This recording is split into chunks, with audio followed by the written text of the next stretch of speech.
Mr. Messy. Mr. Messy was the messiest person you've ever met in your whole life. He looked messy because he was messy in everything he did. You could always tell where Mr. Messy had been because he'd left a trail of messy fingerprints wherever he'd been. Oh, yes, Mr. Messy was messy by name, messy by nature. Mr. Messy lived in a particularly messy looking house. The paint was peeling, the windows were broken, there were tiles missing from the roof, the flower beds were overgrown with weeds, the garden gate was off its hinges, and had Mr. Messy cut the grass in his garden lately? He had not. One morning, Mr. Messy woke up in his messy bed, yawned, scratched, got up, cleaned his teeth, leaving the top of the toothpaste, had his breakfast, spilling cornflakes all over the floor, and then set out for a walk, tripping over a brush he'd left lying in the garden 2 weeks before. There was a wood behind Mr. Messy's messy house with the messy garden, and that's where he went for his walk. It was a particularly large wood with lots and lots of trees, and it took Mr. Messy a long time to walk through it, but he didn't really mind because he felt like walking that morning.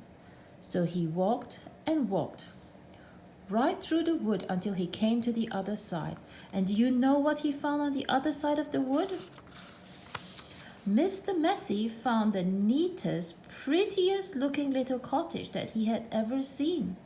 It had a lovely little garden with a stream running through the middle of it.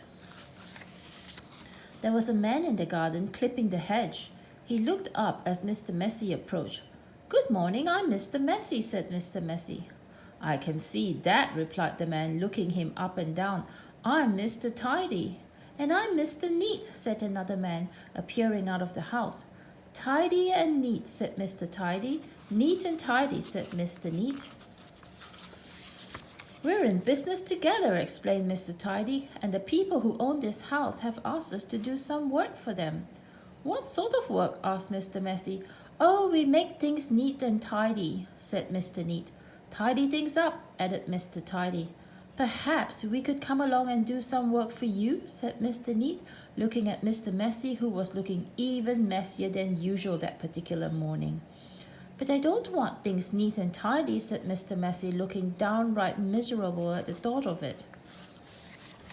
"Nonsense," said Mr. Tidy. "Fiddlesticks," said Mr. Neat. "But," said Mr. Messy.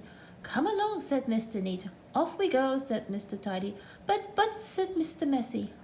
"But nothing," said Mr. Neat, and bundling him into their van, which was parked behind the house, off they went to Mr. Messy's house at the other side of the wood. "Good heavens," said Mr. Neat when he saw where Mr. Messy lived. "Good gracious," added Mr. Tidy. "This is the messiest house I've ever seen in all my born days," they both said together at the same time. "Better do something about it," said Mr. Neat. And before Mr. Messy could open his mouth, the two of them were rushing here and there about Mr. Messy's house.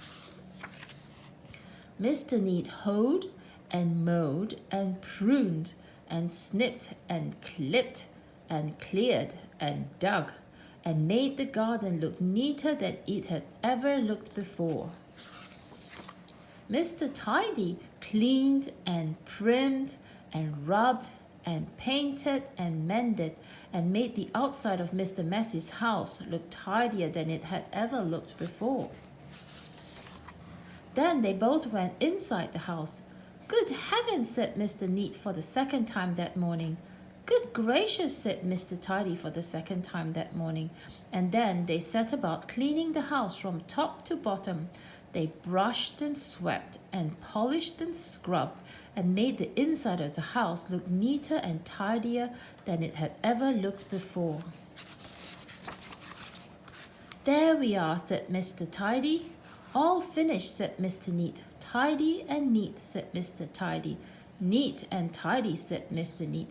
Mr. Messy just didn't know what to say. Then they both look at Mr. Messy. Are you thinking what I'm thinking? Mr. Neat said to Mr. Tidy. Precisely, replied Mr. Tidy. What we're both thinking, they said together to Mr. Messy, is that you look much too messy to live in a neat and tidy house like this. But, said Mr. Messy. But whatever Mr. Messy said was no use, and Mr. Neat and Mr. Tidy whisked him off to the bathroom upstairs. It had been the messiest room in the house, but now, of course, it was neat as a new pin. Then Mr. Neat got hold of one of Mr. Messy's arms, and Mr. Tidy got hold of the other arm, and they picked him up and put him straight into the bath.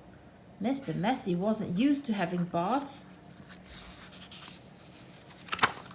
Mr. Neat and Mr. Tidy washed and brushed and cleaned and scrubbed and combed Mr. Tidy until he didn't look like Mr. Messy at all. In fact, he looked the opposite of messy. He looked at himself in the mirror. You know what I'm going to have to do now, he said in a rather fierce voice. Mr. Neat and Mr. Tidy looked worried. What are you going to have to do? They asked Mr. Messy. I'm going to have to change my name, said Mr. Messy. And then he chuckled. Mr. Neat and Mr. Tidy chuckled. And then Mr. Messy laughed, and Mr. Neat and Mr. Tidy laughed. And then they all laughed together and became the best of friends.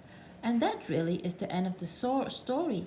Except to say that if you're a messy sort of person, you might have a visit from two people. And you know what they're called, don't you? The end.